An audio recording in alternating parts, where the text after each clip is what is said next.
Last weekend, my friends and I decided to host a fancy night in, which basically meant we'd wear shirts with sleeves and try to cook something that didn't come out of a box labeled family size. We were all feeling a little ambitious after watching a cooking show marathon, so naturally, we set our sights on nachos. Not just any nachos, restaurant style, Instagram-worthy, celebrity chef-level nachos.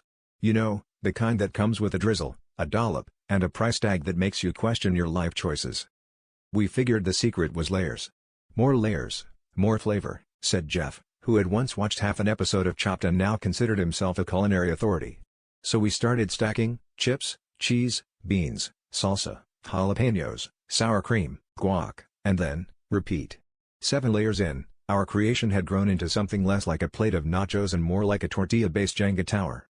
At this point, we were using spatulas as trowels, and someone suggested a hard hat might be advisable. About halfway through construction, we noticed the whole thing was starting to lean, not unlike a carb-loaded pizza. But instead of stopping, we doubled down on our engineering, shoving extra chips under one side as support beams and adding sour cream mortar. The dog circled beneath, eyeing falling jalapenos like they were precious meteorites. It was around this time that my roommate's boyfriend, Tony, walked in, took one look, and asked if we were building a nacho monument or trying to summon the ghost of Guy Fieri. Just as we finished and triumphantly tried to pull a chip from the bottom layer, the entire tower collapsed in a glorious, cheese-laden avalanche. Chips, beans, and guac flew everywhere, and for a moment, the room was silent except for the dog frantically licking the floor.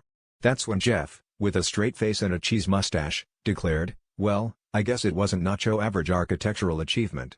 But we definitely built the Leaning Tower of Pizza."